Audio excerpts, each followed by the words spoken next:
ശങ്കരാചാര്യം കേശവം ബാധരായണം സൂത്രഭാഷ്യകൃതോ വന്ദേ ഭഗവന്തൗ പുനഃ പുനഃ. ഈശ്വരോ ഗുരുരാത്മേതി മൂർത്തിഭേദവിഭാഗിനി വ്യോമവദ്വ്യാപ്തദേഹായ ദക്ഷിണാമൂർത്തയേ നമഃ. ഗുരവേ സർവലോകാനാം ഭിഷജേ ഭവരോഗിണാം നിധയേ സർവവിദ്യാനാം ദക്ഷിണാമൂർത്തയേ നമഃ. ഓം സ്ഥാവകായ ച ധർമ്മസ്യ സർവധർമ്മസ്വരൂപിണേ അവതാരവരിഷ്ഠായ രാമകൃഷ്ണായ തേ നമഃ. ജനനീം ശാരദാം ദേവീം രാമകൃഷ്ണം ജഗദ്ഗുരും പാദപദ്മേ തയോ ശ്രുത്വാ പ്രണമാമി മുഹുർമുഹു. നമഃ ശ്രീയതിരാജായ വിവേകാനന്ദസൂരേ സച്ചിത്സുഖസ്വരൂപായ സ്വാമിനേ താപഹാരിണേ. ഓം ഗും ഗുരുഭ്യോ നമഃ. നല്ല ഒരു ഉപനിഷത്തിൻ്റെ ക്ലാസ് കഴിഞ്ഞു. സ്വാമിയുടെ വിശ്വനാഥ് സാറ് നല്ലപോലെ മാഹാത്മ്യങ്ങൾ പറഞ്ഞു, നാമമഹിമ പറഞ്ഞു. ഭഗവത്ഗീത 3 ശ്ലോകത്തിൽ കൂടുതൽ വേറെ കോട്ട് ചെയ്ത് പറഞ്ഞു. എന്നിട്ട് ഭഗവാന് അക്ഷരാണോ അകാരോസ്മി എന്ന് പറഞ്ഞു. അതിപ്പം നമ്മുടെ ഈ ഹരിനാമകീർത്തനത്തിലും ആ ഒരു ശീല വരുന്നുണ്ട്. അപ്പോൾ ഇതൊക്കെ ഇപ്പം പറഞ്ഞു, സാറ് തന്നെ പറഞ്ഞു, അമ്പലത്തിൽ പോയി തൊട്ടടുത്ത അമ്പലത്തിൽ കാണാൻ പറ്റുന്നില്ല, ദൂരെ പോകുന്നു. നമ്മളെല്ലാവരും ഇങ്ങനെ തന്നെ അല്ലേ? നമ്മുടെ ഹൃദയത്തിൽ അന്തരംഗത്തിൽ കുടികൊള്ളുന്ന ഈ ചൈതന്യത്തെ തന്നെ നമ്മളെല്ലാവരും പലതായിട്ട് പല സ്ഥലത്ത് പോയി, ഇപ്പം കാട്ടിൽ മേക്കാതിൽ അല്ലെ ചക്കുളത്തുകാവ്, ആറ്റുകാല്, ഇതെല്ലാം നമ്മുടെ തൊട്ടടുത്ത ക്ഷേത്രത്തിൽ ഉള്ള ഈ ചൈതന്യത്തെ കാണാതെ നമ്മളിതിനെല്ലാം പല സ്ഥലങ്ങളിൽ കഷ്ടപ്പെട്ട് പോയി സാക്ഷാത്കരിക്കാൻ നടക്കുന്നു. അപ്പം ഇതെന്താ നമ്മൾ ഭഗവത്ഗീത തന്നെ ഇപ്പം സാറ് പറഞ്ഞു കേട്ടില്ലേ, നമ്മൾ എന്ത് കാര്യത്തിനെയും നമ്മൾ ആത്മാർത്ഥമായിട്ട് സമീപിക്കുമ്പോഴാണ് നമുക്ക് ശരിക്കുള്ള ആ ഫലം കിട്ടുന്നത്. പണ്ട് ചിലർ പറയാറില്ലേ, ആർക്കാനും വേണ്ടിയിട്ട് ഓർഗാനിക്കരുതെന്ന്. അപ്പം നമുക്ക് വേണ്ടിയിട്ടാണ്. അപ്പം തന്നെ ഇവിടെ കണ്ടില്ല, ഇവിടെ എത്രയോ പേരിപ്പം ഇത്രയും ഒത്തിരി ഹിന്ദു ഭവനങ്ങളൊക്കെ കാണുമായിരിക്കും. പക്ഷേ ആർക്കും ഇത്രയും നല്ല ഒരു ഓപ്പർച്യൂണിറ്റി, ഒരു അവസരം കിട്ടിയിട്ട് ഇതിനെ ഇവരൊന്നും മനസ്സിലാക്കുന്നില്ല ഇല്ലേ? പണ്ട് കവിതകളിലൊക്കെ പറയാറുണ്ട്, അടുത്ത് നിൽപ്പോര് അനുജനെ കാണാൻ അക്ഷികളില്ലാത്തവർക്ക് അരൂപനാമീശ്വരൻ എങ്ങനെ കാണാൻ പറ്റും? അപ്പോൾ ഇതെല്ലാം നമ്മുടെ ഹൃദയാന്തരംഗത്തിൽ തന്നെയാണ്. ഭഗവത്ഗീതയിൽ ഭഗവാൻ എന്താ പറയുന്നത്? ഈശ്വര സർവഭൂതാനാം ഹൃദ്ദേശേ അർജുന തിഷ്ഠതി. ഹേ അല്ലേ പാർത്ഥ, അല്ലേ കുന്തിപുത്ര, ഈശ്വരൻ എവിടെയാണ്? നിൻ്റെ ഹൃദയാന്തരംഗത്തിൽ തന്നെയാണ് ഇരിക്കുന്നത്. അതിനെ കാണണമെങ്കിൽ ഞങ്ങൾക്കൊക്കെ 8ാം ക്ലാസ്സിലോ മറ്റോ ഒരു ഹിന്ദിയിലെ ഒരു പാട്ട്, ഒരു പദ്യം പഠിക്കാനുണ്ടായിരുന്നു. അപ്പം ഈ കസ്തൂരിമാനിൻ്റെ ഹൃദയത്തിൽ അല്ലെ ശരീരത്തിൽ നിന്നും പോകുന്ന ഈ കസ്തൂരി അന്വേഷിച്ചിട്ട് കസ്തൂരിമാൻ ഈ മണം വരുന്നിടത്ത് പോയി മുള്ളുമുരിക്കയിലൊക്കെ പോയി അറിയാമല്ലോ, ഇങ്ങനെ ഒരു തരത്തിലിങ്ങനെ മൂക്ക് വെച്ച് മണപ്പിച്ചിട്ട് ഈ മുള്ളയിലൊക്കെ പോയി മണപ്പിക്കും. എന്നിട്ട് ഈ മുഖം എല്ലാം വിരൂപമായി പോകും. ഇതുപോലെയാണ് നമ്മൾ ഓരോരുത്തരും. ലളിതാ സഹസ്രനാമത്തിലൊരു നാമമുണ്ട് ഇവിടെ, എന്താ? ഓം ചിത്കലാനന്ദ സ്വരൂപിണ്യേ നമഃ. ദേവി എവിടെയായിരിക്കുന്നത്? നമ്മുടെ ഹൃദയത്തിലായിരിക്കുന്നത്. പക്ഷെ ഇതിനെ കാണാതെ ഈ ചൈതന്യം നമ്മുടെ ഉള്ളിൽ വസിക്കുന്നത് കൊണ്ടാണ് നമ്മളെല്ലാവരും ഈ ശിവസ്വരൂപമായിട്ട് അല്ലെ ആ ചൈതന്യവത്തായിട്ടിരിക്കുന്നത്. ഈ ചൈതന്യം പോകുമ്പോഴോ നമ്മളൊക്കെ ഈ ശിവം പോകുമ്പോൾ നമ്മളൊക്കെ ശവമാകും. പക്ഷെ ഇതിനെ സാക്ഷാത്കരിക്കാനുള്ള ഒരു ത്വരയാണ് നമ്മളെല്ലാവരും കാണിക്കുന്നത്. അപ്പം ഇതിനകത്ത് പ്രായമോ ലിംഗമോ രൂപമോ ഒന്നും നമ്മൾ നോക്കണ്ട. ആർക്കാണോ ഈ നമ്മൾ കഷ്ടപ്പെട്ട് നമ്മളതിനെ തേടുന്നത് അവർക്കേ കിട്ടത്തുള്ളൂ. അതിന് ഭഗവത്ഗീത ഭഗവാൻ പറയുന്നുണ്ട്, മനുഷ്യാണാം സഹസ്രേഷു, എത്രയോ അനേകായിരം പേരെന്നെ തേടുന്നതിൽ ഒരുവനോ മറ്റോ എന്നെ തത്വത്തിൽ അറിയുന്നു. അതാ വലിയ പാഠം. അപ്പം നമ്മുടെ വിഷയം അതല്ല. നമുക്ക് ഇപ്പോൾ ഇത് പറഞ്ഞതുപോലെ ഈ നാമമഹിമയാണ്. പ്രത്യേകിച്ചും അടുത്ത മാസം എനിക്ക് മിക്കവാറും ഈ ക്ലാസ്സിന് ഒരു അസൗകര്യം കാണുന്നുണ്ട്. കാരണം കർക്കിടക മാസത്തിൽ എനിക്ക് ഒരു അമ്പലത്തിൽ മുഴുവൻ ദിവസവും കണ്ടിന്യൂഷനായിട്ട് പരിപാടി ഉള്ളത് കൊണ്ട് മുടക്കാൻ പറ്റാത്തതുകൊണ്ട് ചിലപ്പോൾ അടുത്ത ക്ലാസ്സിന് വരാൻ അസൗകര്യമുണ്ടായിരിക്കും. ഇപ്പം ഞാൻ ആ ഒരു മാഹാത്മ്യം കൂടി പറഞ്ഞിട്ട് നമ്മുടെ അബദ്ധവശാൽ നമ്മുടെ ആൾക്കാരുടെ ഒരു അബദ്ധധാരണയുണ്ട്. കർക്കിടകം പഞ്ഞമാസം എന്നൊക്കെ പണ്ട് കാലത്ത് പറയുമെങ്കിലും ഇപ്പം പഞ്ഞമൊന്നുമില്ല. പക്ഷേ നമ്മൾ ഈ ഓം നമോ നാരായണ എന്നുള്ള ഭഗവാന്റെ അഷ്ടാക്ഷര മന്ത്രത്തിലെ ബീജമന്ത്രമായിട്ടുള്ള രായും പഞ്ചാക്ഷരീ മന്ത്രമായ നമശിവായ മന്ത്രത്തിലെ മാ എന്ന ബീജാക്ഷരം കൂടി സംയോജിപ്പിച്ച് ഉണ്ടാക്കിയിട്ടുള്ള ഒരു മന്ത്രമതാരക മന്ത്രമാണ് രാമ. അത് വിഷ്ണു സഹസ്രനാമത്തിൽ പലരും പറയാറുണ്ട്. എല്ലാം കഴിഞ്ഞിട്ട് ശ്രീരാമ രാമ രാമേതി രമേ രാമേ മനോരമേ സഹസ്രനാമതത്തുല്യം രാമനാമ വരാനമേ. അപ്പം പലരും പറയാറുണ്ട് സഹസ്രനാമം ചൊല്ലാൻ ഇല്ലാത്തവർ രാമ എന്ന് പറഞ്ഞാൽ അല്ല. ഈ സഹസ്രനാമം ചൊല്ലാൻ പറ്റാത്തവർ ഈ രാമ രാമ എന്നുള്ള ഈ 2 അക്ഷരമന്ത്രം 1000 വട്ടം ഉരുവിട്ടാൽ ഒരു സഹസ്രനാമത്തിൻ്റെ ഫലം കിട്ടുന്നു. അതുകൊണ്ട് നമുക്ക് ഈ കലികാലത്തിൽ നമ്മൾ ഈ ശീലകളൊക്കെ ആദ്യം വായിച്ചപ്പോഴേ പറഞ്ഞായിരുന്നു, നമുക്ക് ഈ ഭഗവാനെ തിരുനാമങ്ങൾ ജപിച്ചാൽ മാത്രം മതി, നമുക്ക് മോക്ഷമാണ്. പക്ഷെ നിർഭാഗ്യവശാൽ നമുക്ക് എത്ര അനുഗ്രഹങ്ങളും ഉണ്ടെങ്കിലും ഭഗവാൻ തന്നെ ഭാഗവതത്തിൽ പറയുന്നുണ്ട്, ഇപ്പം മനുഷ്യന്മാർ ഈ മനനം ചെയ്യാൻ കഴിവുള്ള മനുഷ്യന്മാർ ഭഗവാന്റെ നമുക്ക് തന്നിരിക്കുന്ന സൗന്ദര്യവും ആ അനുഗ്രഹങ്ങളും ഒക്കെ ചിന്തിച്ചാൽ ഭഗവാനെ മറന്നുപോകും. ഭഗവാനെ മറന്നു പോകാതിരിക്കാൻ എന്താ ചെയ്യേണ്ടത്? നിരന്തരം പള്ളിക്കാരൻ എടുക്കുമ്പോൾ അമ്മ പറയാറുണ്ട്, ഈ ഭഗവാനെ എങ്ങനെ സാക്ഷാത്കരിക്കണം?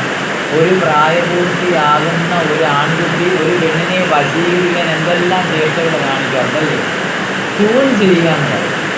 എന്തെല്ലാം തരത്തിൽ ആ പെണ്ണിനെ ആകർഷിക്കാൻ വേണ്ടിയിട്ട് എന്തെല്ലാം ചേഷ്ടകൾ കാണിക്കുന്നു. ഇതുപോലെ നമുക്ക് ഭഗവാനെ അനുരക്തി വരണം. ആ രതി ഉണ്ടാകണമെങ്കിൽ നമ്മൾ എന്ത് ചെയ്യണം? സദാസമയം ഭഗവാന്റെ തിരുനാമങ്ങൾ എഴുതണം. ഇതേയുള്ള നമ്മുടെ ഈ സംസാര ആത്മഹത്യ കടക്കാൻ പോകുന്നു. എന്തൊരു വലിയ മഴയാണ്. അപ്പം ഇതിനെല്ലാം ഈ പ്രകൃതിയെ ജയിക്കാൻ ഒക്കെ ഭഗവാന്റെ തിരുനാമങ്ങൾക്ക് സാധിക്കുകയുള്ളൂ. അത് മനസ്സിലാക്കും. അപ്പം നമ്മൾ ആ തുടങ്ങിയ അത്രയും മന്ത്രങ്ങൾ ആ നാമങ്ങളൊന്ന് ജപിക്കും. അറിയാവുന്ന അമ്മമാർക്ക് കാണാതെ പഠിക്കേണ്ടതാണ് ഈ നാമങ്ങൾ. അപ്പോൾ ഒന്ന് ചൊല്ലാം. നാരായണായ നമ നാരായണായ നമ നാരായണായ നമ നാരായണായ നമ നാരായണ സകല സന്താപനാശനം ജഗന്നാഥ നാരായണായ നമ ഓംകാരമായ ഗുരുമൂന്നായി തിരിഞ്ഞുടനെ അങ്കാരമായതിനു താൻ തന്നെ കാട്ടിയ ബോധം വരുത്തുവതിനാളായി നിന്ന പരമാചാര്യരുവ ഹരിനാരായണായ നമ ഒന്നായ നിന്നെയുടലെന്നു കണ്ടളവിൽ ഉണ്ടായൂരിൻ്റെ ഫലമുണ്ടാവതല്ല മമ പണ്ടേ കണക്കെ വരുവാൻ നിന്റെ വാവലുകൾ ഉണ്ടാകയങ്കരികനാരായണായ നമ ആനന്ദജിന്മയകരീഗോപികാരമണ ഞാനെന്ന ഭാവമതു തോന്നാനിവ തോന്നുന്നതാകിലഖില ഞാനിതെന്നവരെ തോന്നേണമേ വരദനാരായണായ നമ അർക്കാനരാളികളൊക്കെ ഗ്രഹിക്കുമൊരു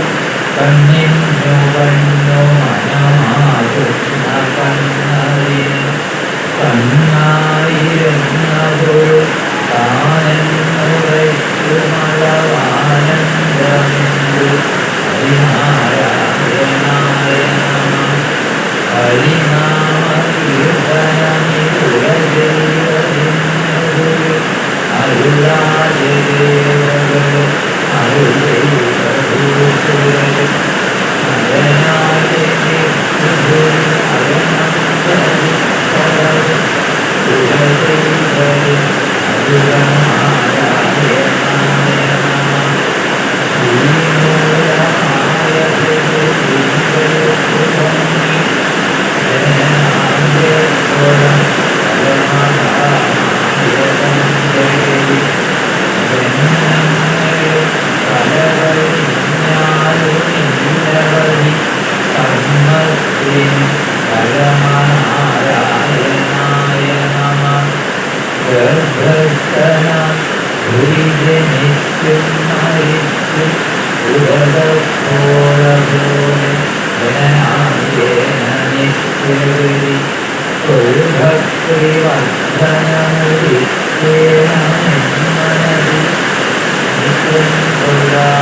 പന്തലിട്ട് വിളയാടിയിടുവൻ മനതി നാരായണായ നമ. പച്ചക്കിളിക്കവിരകാലന്നമൊത്തനിര ഇത്തിപ്പവർക്കുഷധാരം കടന്നുപരി വിശ്വസ്ഥിതി പ്രളയ സൃഷ്ടിക്ക് സത്വരജ സമോഭേദരൂപ ഹരിനാരായണായ നമ. തത്വത്തിനുള്ളിലുദയം ചെയ്തിരുന്ന ഗുരു എത്തിയിടുവാൻ ഗുരുപദാന്തേ ഭജിപ്പവന് മുക്തിക്കു തക്കൊരുപദേശം തരും ജനനം അക്കിടുമന്നവനു നാരായണായ നമ. എൻ പാപമൊക്കെ അറിവാൻ ചിത്രഗുപ്തനുടെ സമ്പൂർണ്ണലിഖിതഗിരം കേട്ടു ധർമ്മപരി എമ്പക്കലുള്ള ദുരിതം പാതു കാണുമളവ് അംഭോരുഹാക്ഷം ഹരിനാരായണായ നമ. കഴിഞ്ഞ ക്ലാസ്സിൽ നിങ്ങൾ ഒത്തിരി ശ്രദ്ധയോടുകൂടി ഇരിക്കണമെന്ന് എനിക്ക് മനസ്സിലായി. ഞാൻ അതിനകത്ത് ഒരു ചെയ്ത് വിട്ടുപോയി. നിങ്ങൾ ആരും അത് പറഞ്ഞു നമ്മൾ ശ്രദ്ധ നല്ലപോലെ നമ്മൾ മനസ്സിലായി. നമ്മൾ 11 തീയതി വരെ എടുത്താലും 10ാമത്തെ തീയതി നമ്മൾ പറഞ്ഞു. നിങ്ങൾ ഞാൻ നിങ്ങൾക്ക് നല്ലപോലെ കാണാൻ അറിയാവുന്നവരായിരിക്കും. പറഞ്ഞു വന്നപ്പം ആ വീടിൻ്റെ മഹിമ വിട്ടുപോയി. പറഞ്ഞത് എന്താ? 10ൽ പറഞ്ഞിരിക്കുന്നത് തത്വത്തിനെ അറിയാൻ ഗുരുവിനെ ആശ്രയിക്കണം. നമ്മുടെ പുരാണത്തിലെല്ലാം തന്നെ നമ്മുടെ ആ സനാതന സങ്കല്പത്തിൽ ഈശ്വരൻ്റെ മുകളിലാണ് ദൈവത്താണ്. നമ്മൾ ആദ്യമേ പറഞ്ഞാൽ ഇതിനകത്ത് 2-3 ഭാഗത്തായിട്ട് ഗുരുവിനെ വന്ദിക്കുന്ന ഭാഗമാണ്. അതാണ് ഇവിടെ പറഞ്ഞിരിക്കുന്നത്. പിന്നെ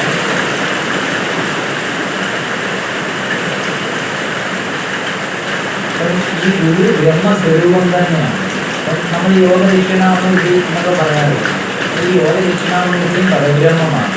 അപ്പം ആ ഒരു ഭാവത്തിൽ നമ്മുടെ ഈ ജ്ഞാനം ഉണ്ടാകുമ്പോൾ ജനന മരണമാകുന്ന സംസാരദോഷം നശിക്കും. അപ്പം ഈ ജ്ഞാനം നമ്മുടെ ഈ ദ്വൈതഭാവം ഒക്കെ വരുന്ന എപ്പോഴാണ്? നമുക്ക് അറിവില്ലായ്മ കൊണ്ട്. ശ്രീരാമകൃഷ്ണനും പറയാറുണ്ട്, എപ്രകാരമാണോ വളരെ കാലം ഇരുട്ട് നിറഞ്ഞ ഒരു മുറിയിൽ ഒരു വിളക്ക് കത്തുമ്പോൾ അത് ക്രമേണ എനിക്ക് തോന്നുന്നു ആ വെളിച്ചം വരുമ്പം ആ ഇരുട്ട് മൊത്തത്തിൽ അപ്രത്യക്ഷമാകുന്നു. അപ്പോൾ നമുക്ക് അറിയാത്ത ഒരാൾക്ക് അറിവ് ലഭിക്കുമ്പോൾ ജ്ഞാനം ഉണ്ടാകുമ്പോൾ ആ ജ്ഞാനാഗ്നിയിൽ അജ്ഞാനം മുഴുവൻ അകന്നു പോകുന്നു. അപ്പം ആ ഒരു 10ാമത്തെ ജീവിതം നമ്മൾ വായിച്ചായിരുന്നു. 11 നമ്മൾ ലാസ്റ്റ് പറഞ്ഞു വെച്ചു. എനിക്ക് ആദ്യമൊക്കെ അറിയാൻ കിട്ടും. അപ്പം നമ്മളൊക്കെ എന്ത് കർമ്മം ചെയ്താലും ഇതെല്ലാം അപ്പോഴപ്പോൾ ആര് രേഖപ്പെടുത്തുന്നുണ്ട്? ചിത്രഗുപ്തൻ യമധർമ്മ സഭയിൽ രേഖപ്പെടുത്തുന്നുണ്ട്. ഇതെന്തിനാണ് ഇന്ന് പറഞ്ഞു വെച്ചിരിക്കുന്നത്? നമ്മൾ അറിഞ്ഞുപോലും അറിയാതെയോ ഒരു പാപം ചെയ്യാതിരിക്കാനാണ്.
അതുകൊണ്ട് നമ്മുടെ കർമ്മങ്ങൾ നമ്മളൊക്കെ കർമ്മങ്ങൾ കൊണ്ട് ബന്ധിച്ചിരിക്കുന്നത്.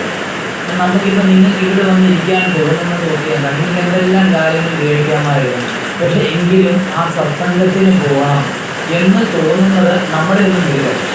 നമുക്ക് ഒരിക്കലെങ്കിലും ഒരു ഫലപ്രദമായ ശക്തിയായ ആ എല്ലാം ഭഗവാന്റെ അനുഗ്രഹമാണ്. ഈ അനുഗ്രഹമാണെന്ന് ആര് മനസ്സിലാകണം?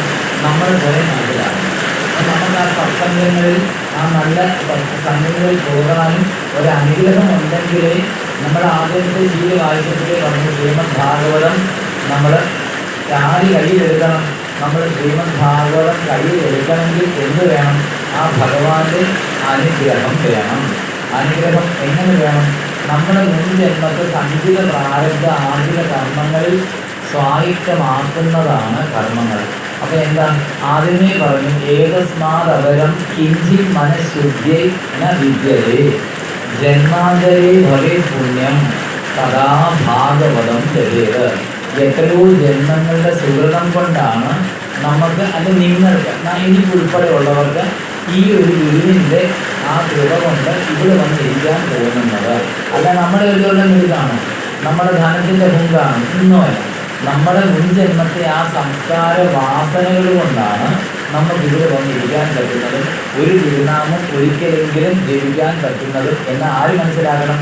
നമ്മൾ സ്വയം മനസ്സിലാക്കണം.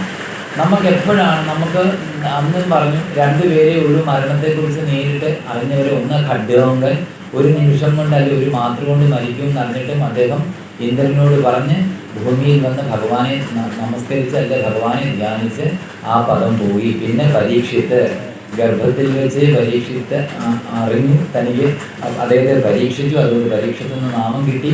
എന്നിട്ടും ഈ ശാപം കിട്ടിയപ്പോൾ എന്ത് പറഞ്ഞു?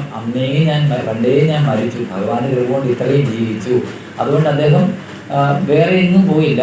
എനിക്ക് എന്താണ്, ഞാൻ ആരെ പൂജിക്കണം, ആരെ ഭജിക്കണം, എനിക്ക് ഇത്ര ദിവസമുണ്ട്, ഇതുകൊണ്ട് എനിക്ക് എങ്ങനെ മോക്ഷം കിട്ടും എന്ന് മാത്രം ചിന്തിച്ചു. അതൊക്കെ എങ്ങനെ, എന്തുകൊണ്ടാണ് അവരെന്നെ ആ സംസാരം കൊണ്ട് ആ വാസനകൾ ക്ഷയിക്കുന്നവർക്ക് ഇങ്ങനെയൊക്കെ ഭഗവാന്റെ തിരുനാമങ്ങൾ ജീവിക്കാൻ പറ്റൂ എന്ന് നമ്മൾ പറഞ്ഞു. അപ്പം ഈ എൺപാപമൊക്കെ അറിയുവാൻ ചിത്രഗുപ്തനുടെ സമ്പൂർണ്ണ ലിഖ്യത ഇരം കേട്ടു ധർമ്മവതി. എമ്പക്കലുള്ള ദുരിതം പാർത്തു കാണുമളവ് അമ്പോരു കാക്ഷ ഹരിനാരായണായ നമ. അതായത് യമദൂതർ കൈക്കലാക്കും മുമ്പേ ഭഗവത് പാതാരവിന്ദത്തെ സേവിക്കണമെന്ന്. അപ്പം ഭഗവാന്റെ പാതാരവിന്ദം എളുപ്പം ഇരുന്നാൽ കിട്ടും. ഇപ്പം നിങ്ങൾക്ക് ഓരോരുത്തർക്ക് ഇപ്പം സാറിൻ്റെ ഒരു അനുഭവം പറഞ്ഞു ഇല്ലേ? നമ്മളെപ്പോഴും മുമ്പേ അദ്ദേഹത്തിൻ്റെ ഒരു സ്നേഹിതൻ്റെ കാര്യം പറഞ്ഞു. നമുക്കൊക്കെ ഇതാണ് ആപതിക്കും കരണീയം. ആപത്ത് വരുമ്പോൾ എന്താണ് കരണീയമായിട്ടുള്ളത്? സ്മരണയുഗളം തവ ജഗദംബായാം. ആ ജഗദംബിരിയായിട്ടുള്ള ആ പരാശക്തിയുടെ പാതാരവിന്ദങ്ങളെ സ്മരിച്ചാൽ മതി. അതുകൊണ്ട് തീരുന്നില്ല. നമുക്കൊക്കെ അങ്ങനെയാണല്ലോ. ഇപ്പം ഇന്ന വഴിപോലെ പാടുപെട്ട ദേവതയ്ക്ക് സമർപ്പിക്കുന്നതാണ് വഴിപാട്. ആ സാറ് പറഞ്ഞതുപോലെ അല്ലാതെ അങ്ങ് ചെയ്യുന്നത് കണ്ടിട്ട് ചെയ്യുന്നതല്ല വഴിപാട്. അല്ലെ അങ്ങേക്ക് വേണ്ടി അങ്ങ് മാലയിട്ടു ഞാനും മാലയിട്ടു, നിങ്ങൾ പൊങ്കാലയിട്ടു എൻ്റെ അമ്മയും പൊങ്കാലയിട്ടു. അങ്ങനെ നമ്മുടെ മനസ്സുകൊണ്ടാണ് നമുക്ക് ഇതിനോടൊക്കെ മറ്റുള്ളതിനോട് വൈരാഗ്യം തോന്നി ഇതിനോട് രാഗം വരാനും നമുക്ക് പൂർവ്വസ്മൃതികളും വാസനകളും ക്ഷയിച്ചാലേ പറ്റും. അപ്പം നമ്മുടെ ഈ സഞ്ചിത പ്രാരബ്ധ ആർജിത കർമ്മങ്ങൾ, പ്രത്യേകിച്ച് ഒരു ഗൃഹസ്ഥൻ നടക്കുമ്പോഴും ഇരിക്കുമ്പോഴും ജോലി കൊണ്ട് അടിക്കുമ്പോഴും കല്ലാട്ടുമ്പോഴും മുരളിരിക്കുമ്പോഴും എത്രയോ ചെറിയ ചെറിയ ഉറുമ്പ്, ബ്രഹ്മശങ്കര വിപീലിക, ആ വിപീലിക ഉറുമ്പ് എത്രയോ ജീവനുകളെ നമ്മൾ അറിഞ്ഞുകൊണ്ട് വേറെ അറിയാതെ എത്രയോ പാപങ്ങൾ ചെയ്യുന്നുണ്ട്. അപ്പോൾ ഈ പാപങ്ങൾക്കെല്ലാമുള്ള പരിഹാരമാണ് ഭഗവാന്റെ തിരുനാമജപം. അപ്പം ഇങ്ങനെയൊക്കെ നമ്മൾ അറിഞ്ഞോ അറിയാതെ ചെയ്ത പാപങ്ങൾ യമധർമ്മന് അവിടെ ചെന്ന് ചിത്രഗുപ്തനോട് പറയും, അതായത് ഇന്നയാൾ ചെയ്ത പാപങ്ങൾ എന്തൊക്കെയാണ്, ഇത് വിസ്തരിച്ച് വായിച്ച് കേൾക്കുന്നതിന് മുമ്പേ ഭഗവാനെ അവിടുത്തെ തിരുനാമങ്ങളെ ജപിക്കാൻ സംഗതി വരുത്തണേ. അല്ലെങ്കിലോ ഈ നമ്മളിപ്പോൾ ഒരു കുറ്റം ചെയ്താൽ അതിന് ശിക്ഷ വിധിക്കുന്നതിന് മുമ്പാണ് എന്തെങ്കിലും പരിഹാരം ചെയ്യാം. പക്ഷേ യമധർമ്മൻ്റെ ശിക്ഷയൊക്കെയോ അങ്ങേ അറ്റത്തെ വലിയ കടുത്ത ശിക്ഷകളായി. എന്തിനാണ് ഈ ശിക്ഷകളെ കുറിച്ചൊക്കെ പറഞ്ഞു വെച്ചത്? നമ്മളാരും അങ്ങനെ പോലും ഒരു തെറ്റ് നിർഭാഗ്യവശാൽ നമ്മൾ തെറ്റുകളെ ചെയ്യുന്നത്. അപ്പം നമ്മളങ്ങനെ തെറ്റ് ചെയ്യാതിരിക്കാനാണ് ശ്രീമദ് ഭാഗവതത്തിലെ അതായത് ശ്രീമദ് ഭാഗവതം പഞ്ചമ സ്കന്ധത്തിൽ 26-ാം അധ്യായം 6-ാം ശ്ലോകത്തിൽ തത്ര ഹൈവേ നരകാനേക വിംശതിൻ ഗണയന്തി, അതായത് 28 നരകങ്ങളെ കുറിച്ച് പറഞ്ഞു. നിങ്ങളുടെ അമ്മമാരും ഇത്രയും പ്രായമുള്ളവരും പ്രായം കുറഞ്ഞവരും ഒക്കെ എന്ത് ചിന്തിക്കണം? നമുക്ക് ഒരു ഇച്ചിരി സമയം കിട്ടുമ്പം ഈ ഗുരുവായൂർ ദേവസ്വത്തെ ഹരിനാമകീർത്തനം കാണാൻ പഠിക്കണം. അതല്ലാതെ ഈ ഗുരുവായൂർ ദേവസ്വത്തിൻ്റെ ഒക്കെ ഈ 150 രൂപയ്ക്കും 300 രൂപയ്ക്കും ഒക്കെ 2 വോളിയം പുസ്തകങ്ങൾ കിട്ടും. ഇത് സംസ്കൃതമാണെങ്കിലും മലയാള ലിപിയാണ്. കുറേശ്ശെ കുറേശ്ശെ നമുക്കൊരാഗ്രഹമുണ്ടെങ്കിൽ നമുക്കിതൊക്കെ പഠിക്കാൻ പറ്റും. എന്തിനാ 28 നരകങ്ങൾ? താമസം, മന്ദതാമസം, ഗൗരം, കുംഭീഭാഗം, ഇങ്ങനെയൊക്കെയുള്ള ഈ നരകങ്ങളെക്കുറിച്ച് ഓരോ പാപം ചെയ്താലും ഇന്ന നരകങ്ങളിൽ പോകും. അപ്പം ഇങ്ങനത്തെയുള്ള പാപങ്ങളിൽ ചെന്ന് പെടാതിരിക്കാൻ എന്താ നമ്മൾ ചെയ്യേണ്ടത്? ഭഗവാന്റെ തിരുനാമങ്ങളെ കീർത്തിക്കണം. അപ്പം അതുകൊണ്ട് ഈ നമ്മുടെ ഈ യമദൂതന്മാർ നമ്മളെ കൈക്കലാക്കുന്നതിന് മുമ്പേ തന്നെ ഭഗവാനെ, അവിടുന്ന് വിധി എഴുതുന്നതിന് മുമ്പേ ഭഗവാനെ നിന്റെ തിരുനാമങ്ങളെ ജപിക്കാൻ സംഗതി വരുത്തണേ എന്ന് പറയുന്ന ശീലാണ് എൻ പാപം ഒക്കെ എന്നുള്ള ശീലം. അപ്പോൾ അതിനകത്ത് തന്നെ നോക്കൂ, ഈ ഷഷ്ടമ സ്കന്ധം ഭാഗവതത്തിലെ ശ്രീമദ് ഭാഗവതം ഷഷ്ടസ്കന്ധത്തിൽ, അത് ഷഷ്ടസ്കന്ധം എന്ന് പറയുമ്പോൾ 6-ാമത്തെ അധ്യായത്തിലെ 2-ാം ശ്ലോകത്തിലെ 2-ാം അധ്യായം 14-ാം ശ്ലോകത്തിൽ പറയുന്നുണ്ട്, സാങ്കേത്യം പാലിഹാസ്യം വാ സ്തോവം ഹേളനം ഏവവ വൈകുണ്ഠനാമഗ്രഹണം അവശേഷാഘരം വിദുഹു. എന്താണ് അതിൻ്റെ അർത്ഥം? ഏതു വിധത്തിൽ നാമം ചൊല്ലിയാലും അത് പാപപരിഹാരമാകുന്നു. അപ്പം ഭഗവാന്റെ ഈ നാമം, ഈ അജാമിളൻ എന്ന് പറഞ്ഞ ആ ഒരു വ്യക്തി, നമ്മുടെ പോണത്തെ ഒരാൾ എപ്പോഴാണ് ജീവിച്ചത്? 88-ാമത്തെ വയസ്സിൽ ഇദ്ദേഹത്തിന് ജനിക്കുന്ന പുത്രനായിട്ടാണ് ഈ ഇട്ട കുഞ്ഞിനാണ് നാരായണൻ എന്ന് പേരിട്ട്. അപ്പോൾ ഇദ്ദേഹം ആരെയാ? നാരായണ എന്നെ രക്ഷിക്കാൻ പറഞ്ഞു. ഏത് നാരായണനെ വിളിച്ച്? ഈ ഏറ്റവും ഇളയ മകനെയാണ് വിളിച്ചത്. അപ്പോൾ അതുകൊണ്ട് പോലും അങ്ങനെ പേര് ഇത്രയും സഹസ്രനാമങ്ങളുള്ള അനേകം കോടി നാമങ്ങളുള്ള ഭഗവാന്റെ തിരുനാമത്തെ അറിയാതെ പോലും മോൻ്റെ പേരാണ് ജീവിച്ചത്. അപ്പോൾ ഈ യമദൂതന്മാരും ഭഗവാന്റെ പാർഷദന്മാരുമുള്ള ഒരു സംവാദമൊക്കെ ഉണ്ട്. നല്ല രസമായി. നമ്മൾ എത്രയോ വെറുതെ അല്ലാത്ത കുൽസിത കഥകൾ ഭാഗവതത്തിൽ പറയുന്നുണ്ട്. അസാരേ സംസാരേ വിഷസംഗാകുലതയ ക്ഷണാർദ്ധം ക്ഷേമാർദ്ധം എന്ന് പറയുന്നത് കുൽസിത കഥയെ. ഈ ഭഗവാന്റെ ഇങ്ങനത്തെ സത്സംഗങ്ങൾ നടക്കുന്നിടത്ത് കുൽസിത കഥകൾക്ക്, അതായത് മറ്റുള്ളവനെ അവനെ കൊണ്ടുപോയി ഇവിടെ ഇവൻ്റെ കൂട്ടത്തിൽ പോയി ഇങ്ങനത്തെയുള്ള കഥകളൊക്കെ കേട്ട് നമുക്ക് എന്താ വരുന്നത്? നമുക്ക് നല്ല എനർജി വല്ലതും വരുന്നുണ്ട്. രാവിലെ പത്രം വായിച്ചാൽ, ആദ്യം വിശ്വനാഥ് സാറിൻ്റെ ക്ലാസ് ആദ്യമേ കേട്ടപ്പോൾ അദ്ദേഹം പറഞ്ഞ് ഞാൻ ഇപ്പോഴും ഓർക്കുന്നു, അദ്ദേഹം എന്നാണോ പത്രപ്രവർത്തനം നിർത്തിയത് അന്ന് അദ്ദേഹം ആദ്യമായിട്ട് തൻ്റെ വീട്ടിലെ പത്രം നിർത്തി. ഇതൊക്കെ എളുപ്പമൊന്നും പറ്റത്തില്ല. നമുക്ക് നിരന്തരമായിട്ട് നമ്മൾ ഓരോരുത്തരും വിചാരിച്ചാൽ നടക്കുന്ന കാര്യങ്ങളാണ്. നമ്മൾ സ്വയം ഒന്ന് ചിന്തിച്ചാൽ മതി. നമ്മളൊരു പത്രം എടുത്താൽ, ഈ ഭാഗവതത്തിൽ തന്നെ ഈ അനിരുദ്ധൻ്റെ കഥ പറയുന്നതിനകത്ത് 3 ദിവസം ആ ഒരു വാർത്ത കൊട്ടാരത്തിൽ പാട്ടായി. നിങ്ങൾ സ്വയം ചിന്തിച്ചാൽ അറിയാം, ഏത് കഥകളും 3 ദിവസമേ എനിക്കെത്തും. ഇപ്പോൾ ഒരു വലിയ മജിസ്ട്രേറ്റിൻ്റെ ലെവലുള്ളൊരു മനുഷ്യനെ, അദ്ദേഹം മരിച്ചു പോയിട്ട് കുറേ ദിവസമൊക്കെ വലിയ അവർ സുപ്രീം കോടതി പോയി, ഹൈക്കോടതി പോയി, കുറേ ദിവസം ഈ വാർത്തയായി. ഇപ്പോൾ ആ വാർത്ത ആരെങ്കിലും കേൾക്കുന്നു? ഇല്ല. ഇതിപ്പോൾ ഒരു പീഡന വാർത്തയാണെങ്കിൽ തന്നെ 3-4 ദിവസം എല്ലാ മാധ്യമങ്ങളും നല്ലപോലെ ആ പെണ്ണിനെ പീഡിപ്പിച്ചതിനേക്കാളും വിശദമായിട്ട് ഓരോ ചാനലുകാരും ആ കുട്ടിയെ മാനസികമായിട്ടും അല്ലാതെയും അങ്ങനെയാണെന്ന് വരും. പക്ഷേ ഈ വാർത്ത പിന്നെ നമ്മൾ ആരില്ല അതിൻ്റെ പുറകെ പോകുന്നത്. ഇതെല്ലാം ഇവരുടെ ഒരു ബിസിനസ്സാണെന്ന് നമ്മൾ സ്വയം മനസ്സിലാക്കിയാൽ നമ്മൾ ആ സമയത്ത് എന്ത് ചെയ്യണം? നമ്മളെ കൊണ്ട് ഇതൊന്നും ചെയ്യാൻ പറ്റത്തില്ല. നമുക്ക് ചെയ്യാൻ പറ്റുന്ന കുറച്ച് ഭക്തി തിരുനാമങ്ങൾ, അല്ല എന്തെല്ലാം ഗ്രന്ഥങ്ങളുണ്ട്. ഞാൻ എൻ്റെ അമ്മയോട് പറയുന്ന പോലെ പറയും, ഇത്രയും തിരുനാമങ്ങളുണ്ട്, ഇത്രയും വ്യാഖ്യാനങ്ങൾ സഹിതം പല പല പുസ്തകങ്ങൾ കിട്ടും. നമുക്ക് മറ്റുള്ളതിൽ ഒന്നും ഗതി തോന്നരുത്. 10 സമയം കിട്ടിയാൽ മറ്റൊരു വീട്ടിൽ പോയാൽ എന്താ നമ്മുടെ ഊർജം വെറുതെ പോകരുത്. അതേസമയം പണ്ട് രമണ മഹർഷിയോട് ചോദിച്ചതുപോലെ, രമണ മഹർഷിയോട് ഒരാളും ചോദിച്ചു, സ്വാമി രാമായണം വീട്ടിൽ വെച്ചാൽ വഴക്കുണ്ടാകും. അപ്പോൾ രമണ മഹർഷി ചോദിച്ചു, വീട്ടിൽ രാമായണം വെച്ചില്ലേ എങ്ങനെ സ്ഥിതി? വഴക്ക. എന്നാൽ പിന്നെ വെച്ചു. വെച്ചാലും വഴക്ക, വെച്ചില്ലേലും വഴക്ക. എന്നാൽ പിന്നെ വെച്ചു. അപ്പോൾ അദ്ദേഹത്തോട് തന്നെ ചോദിച്ചു, ഒരു സ്വർണ്ണ വിഗ്രഹവും ഒരു വെള്ളി വിഗ്രഹവും കാണിച്ചിട്ട് ചോദിച്ചു, ഭഗവാനെ ഞാൻ പൂജിച്ചാൽ എന്തെങ്കിലും കുഴപ്പമുണ്ടോ, ദോഷമുണ്ടോ? പാട്ടിക്ക് ഇപ്പോൾ എത്ര വയസ്സായി? ബ്രാഹ്മണ സ്ത്രീകളെ, തമിഴന്മാരും ബ്രാഹ്മണ സ്ത്രീകളെ പാട്ടി നോക്കിയാൽ വിളിക്കുക, അമ്മോ എന്ന് വിളിക്കുന്നവർ.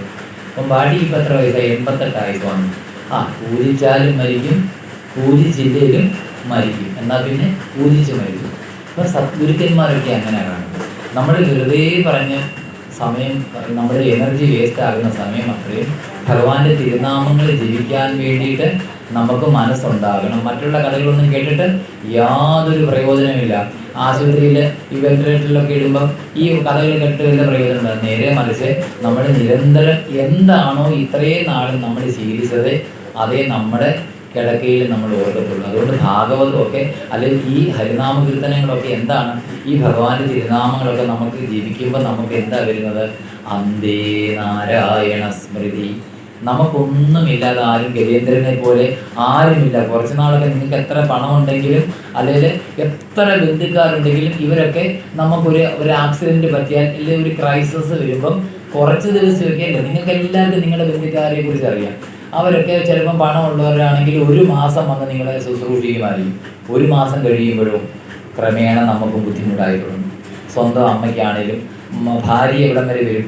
ഒരാൾ മരിച്ചാൽ പട്ടട വരെ ആര് വരും? മകൻ വരും എന്ന് നമ്മുടെ ഹിന്ദു മിഥോളജി പ്രകാരം പറയും. ഭാര്യ വീട്ടിൽ ഇരുന്നാൽ വരും. നമ്മൾ ചത്തു പോകുമ്പോഴും എന്ത് പോകും? ഈ സത്ത് പോകുമ്പോഴോ പുണ്യപാപങ്ങൾ മാത്രമേ നമ്മൾ കൊണ്ടുപോകത്തുള്ളൂ. ഈ പുണ്യപാപവുമായിട്ടാണ് അടുത്ത ഒരു ജന്മം ജനിക്കുന്നതെന്ന് നമ്മൾ പ്രത്യേകം ഓർക്കണം. അതുകൊണ്ട് നമുക്ക് എന്താണ് എപ്പോഴും നമുക്ക് സാധിക്കുന്നത്? നമുക്ക് ഭഗവാൻ ഈ തന്ന ഐശ്വര്യമുള്ള സമയത്ത് 2 കാലും 2 കൈയും ഒക്കെ ഉള്ളപ്പോൾ നമ്മൾ എന്ത് ചിന്തിക്കണം? 2 കൈയും 2 കാലും ഇല്ലാത്ത ഒരാളെ കുറിച്ച് ഓർക്കുമ്പോൾ നമുക്ക് അപ്പം ഭഗവാനോട് ഉദ്ധവർ ചോദിക്കുന്നുണ്ട്, ആരാണ് ധനികൻ, ആരാണ് ദരിദ്രൻ? ഉള്ളതിൽ സംതൃപ്തി കണ്ടെത്തുന്നവൻ ധനികൻ. എന്തൊരു നല്ല ഉത്തരം അല്ലേ? നമ്മളൊക്കെയോ നമ്മൾ സ്വയം അതാണോ എന്ന് ചിന്തിക്കണം പലപ്പോഴും. നമ്മൾ ഏത് അമ്പലത്തിൽ പോയാൽ ശാന്തി കിട്ടും? ഇപ്പം അച്ഛൻ്റെ പ്രായമായാലും ഇദ്ദേഹത്തിൻ്റെ പ്രായമായാലും എൻ്റെ ധാരണ എന്താ? എനിക്കൊരു കാമ്യകർമ്മം സാധിക്കണമെങ്കിൽ ഇദ്ദേഹം ഏത് അമ്പലത്തിൽ പോയി, ചിലപ്പോൾ മലപ്പുറത്തായിരിക്കും, സാരമില്ല പോവും, തൊട്ടടുത്തൊക്കെ ഉണ്ട്. പക്ഷെ ഇതിനെ അറിയാതെ ഞാൻ ഈ മലപ്പുറം വരെ പോയി ശരീരമായിട്ടും സാമ്പത്തികമായിട്ടും ക്ലേശിച്ച് അവിടെ പോയി ഈ ആളിനെ തന്നെ അവിടെ ഞാൻ കാണുന്നത്. ഈ ഒരു സ്മരണ അദ്ദേഹം എന്താ പറഞ്ഞത്? അദ്ദേഹം ചൊല്ലിയപ്പോൾ അത് അതേസമയം നേരെ മറിച്ച് ആ സ്വാമിയുടെ ആ ഗുരുവിൻ്റെ അടുത്ത് ഇരുന്ന് ജപിച്ചപ്പോൾ അദ്ദേഹത്തിന് എന്ത് കിട്ടി? എന്തെന്ന് അത്രയും നാളും അദ്ദേഹം കാണാതെ പഠിച്ചു, അല്ലെ അത് പഠിച്ചിട്ടും കിട്ടാത്ത ആനന്ദം എവിടെ കിട്ടി?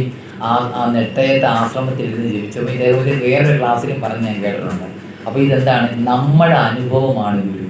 പള്ളിക്കാവിൽ ഞാൻ ആദ്യമായിട്ട് ചെന്നപ്പം കടത്തൊക്കെ കടന്നു നിന്നപ്പോൾ അവിടെ എഴുതി വെച്ചിട്ടുണ്ട്, മക്കളെ അനുഭവമാണ് ഗുരു, ഗുരുവിൽ കൂടെ ഈശ്വരനെ കണ്ടെത്താം. ഇപ്പം നിങ്ങൾക്ക് തീ എന്താണെന്ന് അറിയാത്തൊരാൾ, ഇപ്പം പഞ്ചേന്ദ്രിയങ്ങളും മുഖത്തുണ്ട്, കണ്ണിന് കാഴ്ചയില്ല, തീയെക്കുറിച്ച് അറിയത്തില്ല, പിന്നെ തീ എങ്ങനെ അറിയുന്നത്? അതിൻ്റെ അടുത്തോട് ചെല്ലും തോറും ചൂട് അനുഭവപ്പെടുമ്പം ത്വക്കെന്ന ഇന്ദ്രിയത്തിൽ കൂടെ അവിടെ തീ ഉണ്ടെന്ന് മനസ്സിലാകും. തീയുടെ ഗുണം ചൂടാണ്. അപ്പം തീ അനുഭവിക്കാത്തൊരാൾ ഒരു വട്ടം തീയെ തൊട്ട് കഴിയുമ്പം അദ്ദേഹത്തിന് മനസ്സിലാവും തീ നമ്മുടെ ശരീരത്തെ പൊള്ളിക്കുന്നതാണ്. അതെങ്ങനെ അദ്ദേഹത്തിന് മനസ്സിലായി?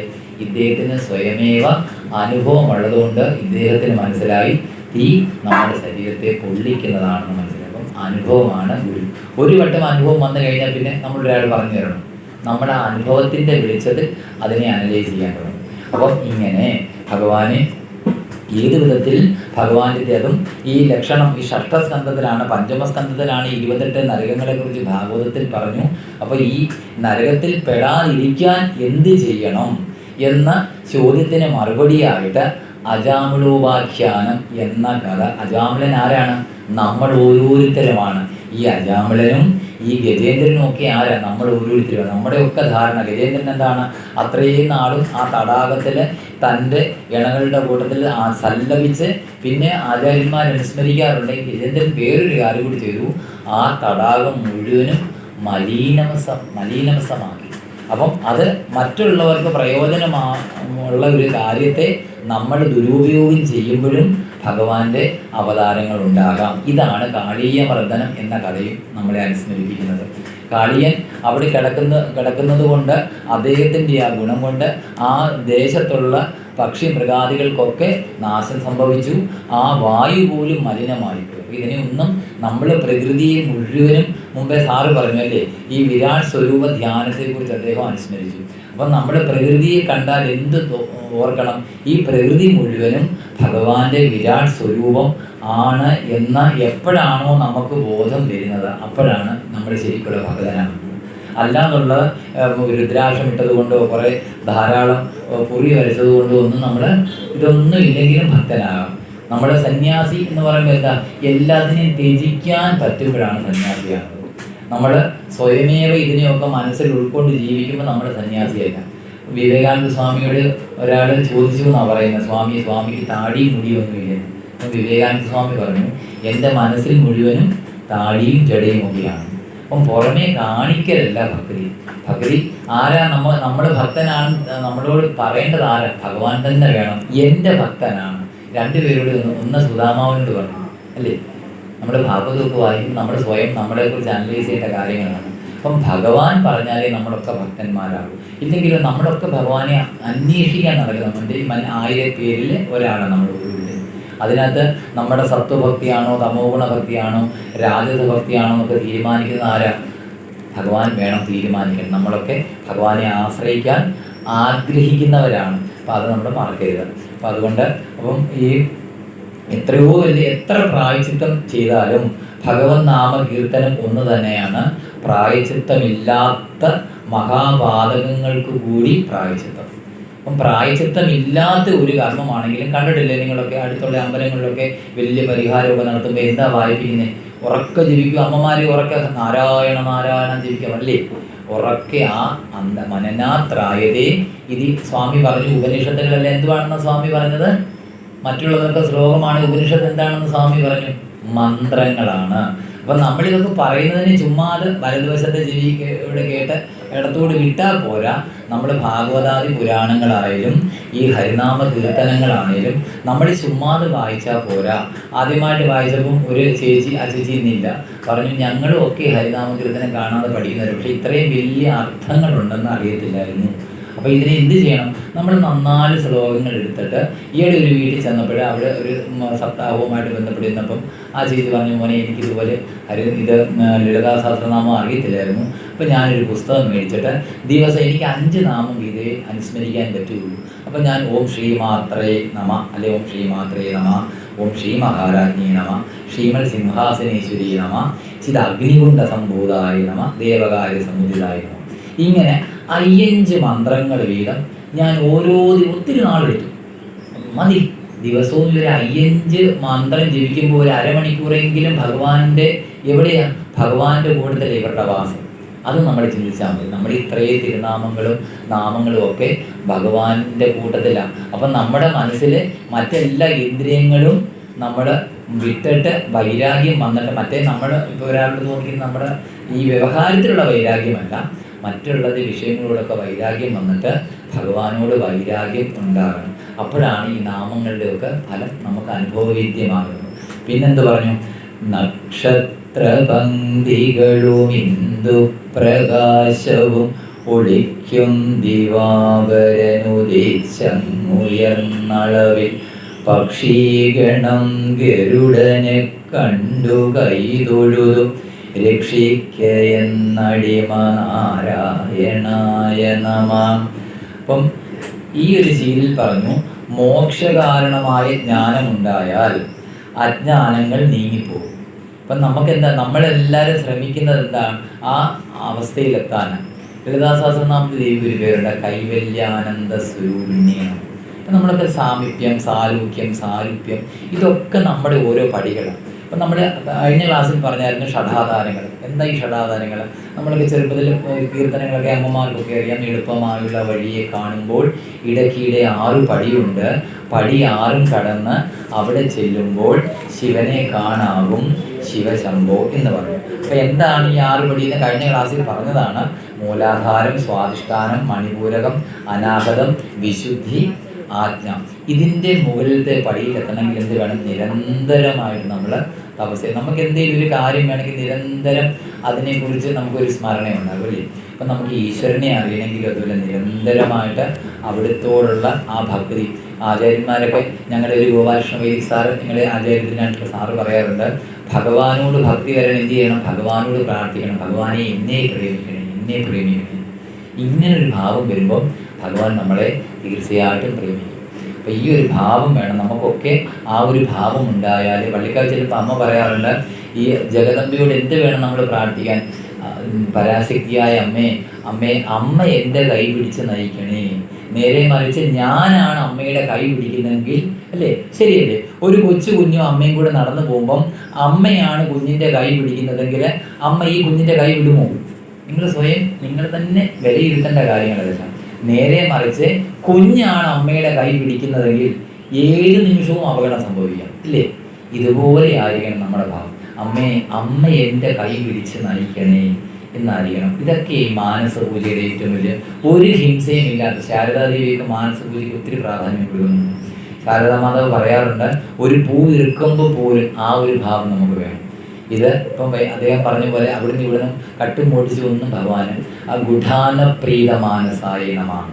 ഗുഢം ശർക്കര അത് ഇഷ്ടപ്പെടല്ല. ഗൂഢം എന്ന് വായിച്ചാൽ ഇത് ഇച്ചിരി നീട്ടം വന്നാൽ അത് തസ്കര വീര്യമായി പോകും.